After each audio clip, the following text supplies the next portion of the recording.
કથાનક અને હું ભગવાન બની ગયો ભાગ 4. લેખન અને રજૂઆત ડોક્ટર મયુર ગોંડલિયા.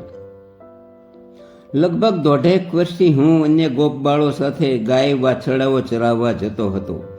ગાય વાછરડાઓ અને અમે ગોપબાળો હવે માત્ર દેખાવમાં જ જુદા હતા. આત્માથી હવે અમે એક બની ગયા હતા. ગાય વાછરડાઓ હવે અમે માનવ નહીં પરંતુ તેમની જેવા પશુ જ હોય એવું વર્તન અમારી સાથે કરતા હતા, અને અમે તેઓ પશુ નહીં પરંતુ માનવ હોય તેવો.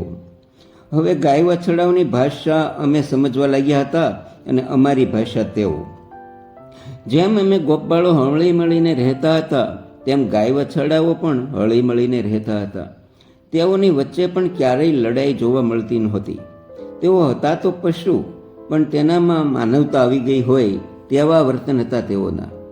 સારું ઘાસ હોય તો એકલા નહોતા ચરી જતા, પરંતુ બીજા ગાય વાછરડાઓને પણ હળવો અવાજ કરીને ચરવા બોલાવતા. સૂર્ય માથા પર આવ્યો હતો. યમુના નદીનું પાણી પી ગાયો અને વાછરડાઓ વૃક્ષોના છાયામાં બેઠા બેઠા વાગોળતા હતા. કેટલાક જમીન પર માથું ઢાળીને તો કેટલાક પોતાના જ શરીર પર માથું ઢાળીને આરામ કરતા હતા. અમે ગોપબાળો પણ સાથે લાવેલા દહીં, માખણ અને રોટલા ખાઈ પરવાર્યા હતા. અમારામાંથી કેટલાક વૃક્ષની છાયામાં જ લાંબા થઈ આરામ કરવા લાગ્યા હતા, તો કેટલાક વૃક્ષ પર ચડીને ડાળી પર લાંબા થઈ આરામ કરતા હતા.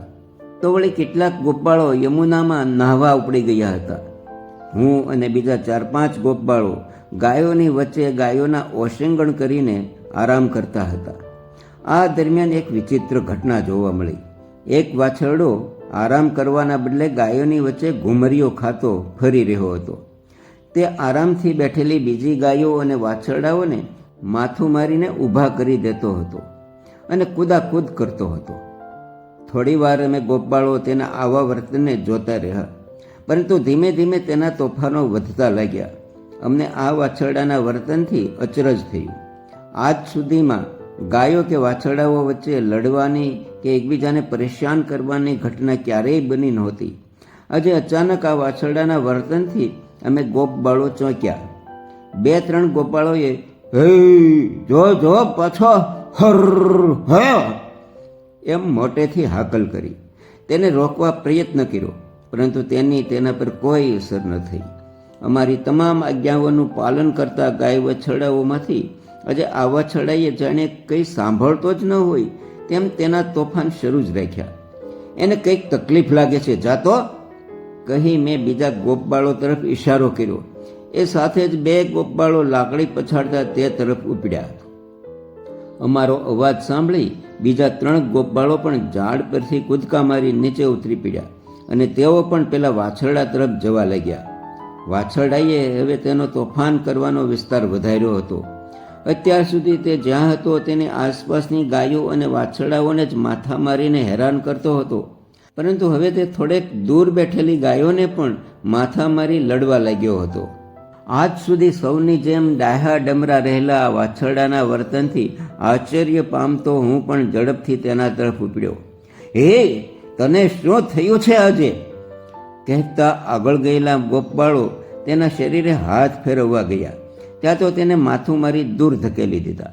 બસ બસ, નહીં નહીં, બસ હે હું કહેતા અમે તેને શાંત કરવા બચકારવા લાગ્યા, પરંતુ આજ તે અમારી કોઈ વાત સાંભળવા કે માનવા તૈયાર ન હોય તેમ વધુ દોડાદોડ કરવા માંડ્યું.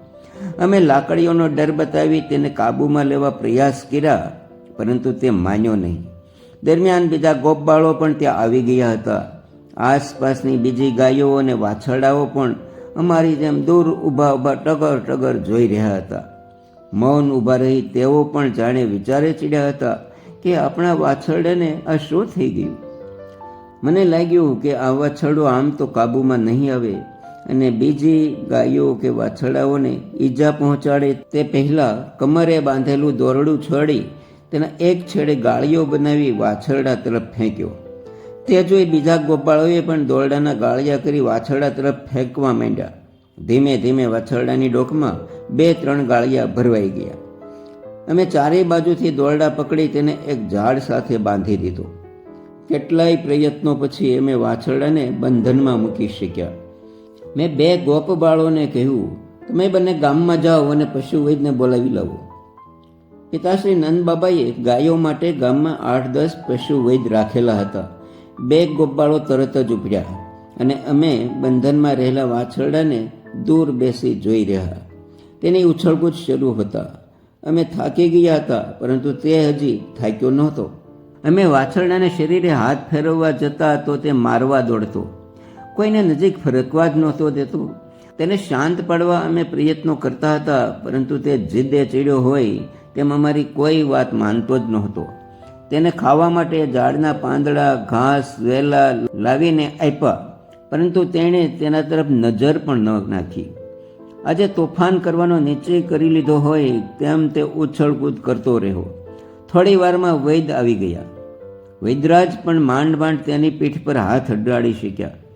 વૈદરાજે દૂરથી તેની ચારે તરફ ફરીને વાછરડાને બરાબર તપાસ્યો. શરીર પર ક્યાંય વાગવાનું કે ઘાવ થયાનું નિશાન તો નથી. તે મનમાં બબડતા બબડતા વાછરડાને નિરખી રહ્યા હતા. જોકે વાછરડો તેને નજીક તો આવવા જ દેતો નહોતો. તે હવે ઝાડના થડ સાથે માથું અફાળવા માંડ્યો હતો અને પગ પછાડવા માંડ્યો હતો. તેના મોંમાંથી ફીણ અને લાળો પડવા માંડી હતી. થોડાક પ્રયત્નો પછી વૈદરાજ તેના પેટને સ્પર્શી શક્યા. શરીર ગરમ છે, તે મનોમન જ ગણગણી રહ્યા હતા. શું લાગે છે વૈદરાજ? મેં પૂછ્યું. આને ક્યારેય કૂતરા કે શિયાળ જેવા જનાવરે બચકું ભર્યું હતું? અચાનક વૈદરાજ બોલ્યા. અમે એકબીજાના મોં તાકવા લાગ્યા. હા વૈદરાજ, એક દિવસ ગોથા મારતું, મોંમાંથી લાળો પાડતું એક કૂતરું આ વાછરડાને ગળે બચકું ભરી ગયું હતું. પરંતુ એ તો કેટલાક મહિનાઓ પહેલાની વાત છે. એક ગોપાળ તે ઘટના યાદ કરતા બોલ્યો. બસ હવે આને બંધનમાં જ રાખજો, છોડતા નહીં. પણ ક્યાં સુધી વૈદરાજ? એક ગોપાળે પૂછ્યું. જીવે ત્યાં સુધી. જીવે ત્યાં સુધી? હા, પણ હવે એ વધુ નહીં જીવે. પણ એને થયું છે શું? મેં પૂછ્યું. એને કૂતરું કરડેલું ને? હા, એ કૂતરી હડકવાગ્રસ્ત હશે. એના કરડવાથી આ વાછરડાને હડકવા થયો છે. હે, હડકવા? એ વળી શું? હડકવા? હા, હવે એ વધુ જીવશે નહીં, અને જેટલો જલ્દી મરી જાય તેટલું સારું.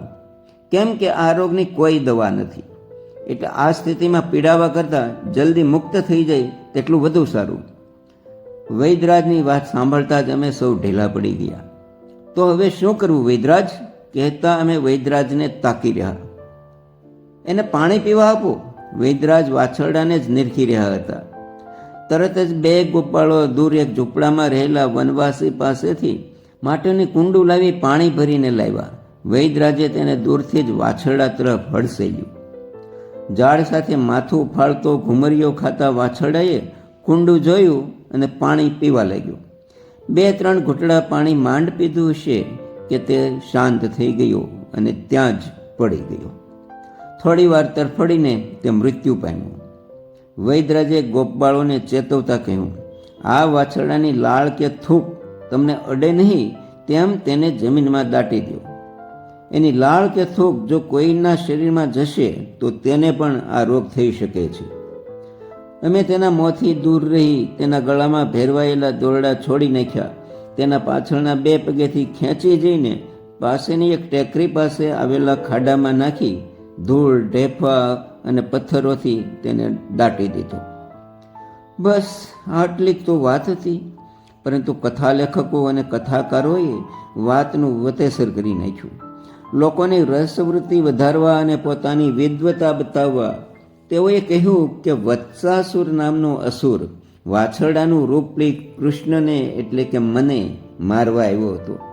તો વળી કોઈએ એવું વર્ણન કર્યું કે વત્સાસુર નામનો અસુર વાછરડાના શરીરમાં પ્રવેશ કરીને કૃષ્ણને મારવા આવ્યો હતો. પરંતુ 8 વર્ષના કૃષ્ણએ તેના પાછળના 2 પગ પકડી આકાશમાં ગોળ ગોળ ફેરવી તેને જમીન પર પછાડ્યો અને તેને મારી નાખ્યો. વાસ્તવમાં હું અન્ય ગોપબાળ જેવો સામાન્ય બાળક જ હતો અને આ પૃથ્વી પર સજીવોનો વિકાસ થયો તેમાં ક્યાંય માણસમાંથી પશુમાં પરિવર્તન થયાના કોઈ પુરાવા નથી મળતા, કે નથી મળતું કોઈ જીવતા માણસનો આત્મા પશુમાં પ્રવેશાનું પ્રમાણ.